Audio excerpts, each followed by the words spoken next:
So Alan Greenspan for 20 years held down inflation and we had tremendous prosperity. Stocks high, unemployment low, family kitchen tables affordable, all of it shows it can be done. Kevin Warsh stepping into those shoes. Jay Powell couldn't fill them. Anyway, we got Mohamed El-Erian, Allianz chief economic advisor. We got Douglas Holtz-Eakin, American Action Forum president and former CBO director. You know, I don't want to belabor it. I did a riff on Greenspan and his beliefs in freedom and free enterprise and limited government and lower taxes. You know, Douglas, it worked. It worked. I mean, It just goes to show you the Fed job is a job that can be done well. And I think he did it well. Maybe it wasn't perfect. We could argue that. But by and large, for 20 years, I don't know. I'd take it again, wouldn't you? Oh, absolutely. He left behind a tremendous record. And, you know, Larry, the thing I admired about him the most was he was a lot of things. He was a skilled politician. He was a great Fed chair. He was a head of the Council of Economic Advisors. But he was, first and foremost, a good economist and a great analyst from the beginning of his career to the end. And he did something that a lot of people don't do.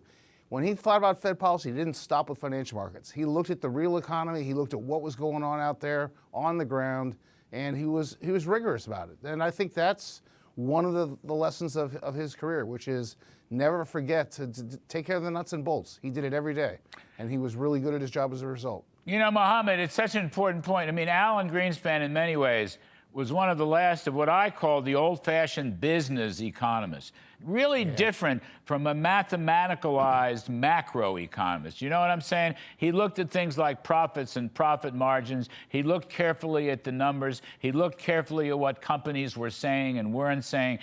You know, that's a lost art. I mean, in some sense, Kevin Warsh would like to bring that back. Kevin's trying to say, take a look at the numbers that are published. Maybe we can get better numbers. Don't wait for the Federal Reserve to tell you what the numbers mean. We want you to take a look at the numbers, which means going back, it's almost an accounting exercise. It's a lost art, but I was taught on business economics, you know, the conference board stuff, with the old National Bureau stuff with Arthur Burns. That's the way I was brought up.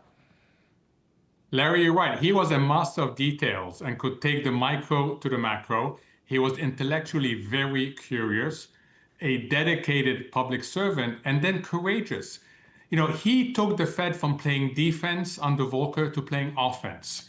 And that's not easy to do. And in the process, he unleashed this productivity benefit that resulted in the numbers you showed. I take a lot of encouragement from the fact that the one Fed official that Kevin Warsh mentioned as his swearing in was Alan Greenspan. That is who Kevin mentioned. And I think we already see Kevin saying we have to look at the sources and uses of data. He did mention George Shultz. He did mention George Shultz. But that's, okay, that's fine. Another old-fashioned guy, another great friend of ours. Fantastic guy. All right, Doug Holtz-Eakin, headline, one of the media headlines from another network. Bank of America expects 3 Fed rate hikes this year. Inflation is getting worse. Now, I'm watching energy prices come down. I'm watching gasoline prices come down.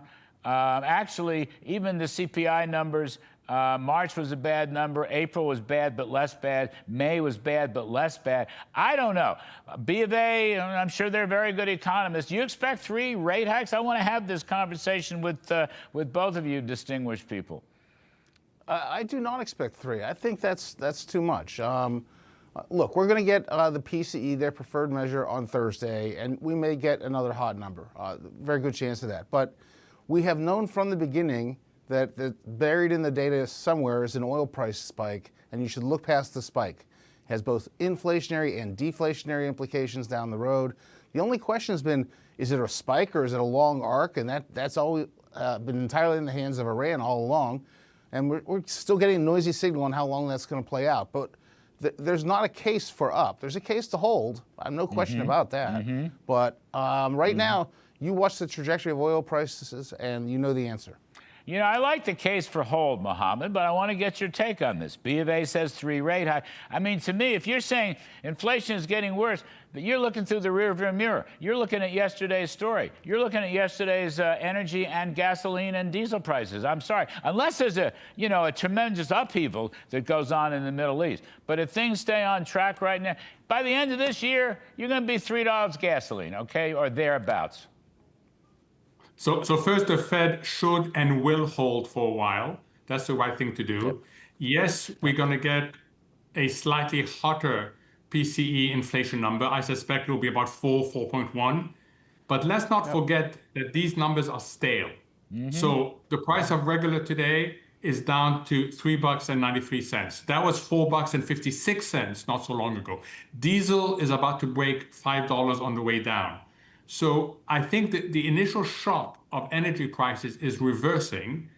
And I think there's no reason for the Fed to hike, let alone hike 3 times. I think that's crazy, Larry, this notion that they're going to hike 3 times. Hold the line.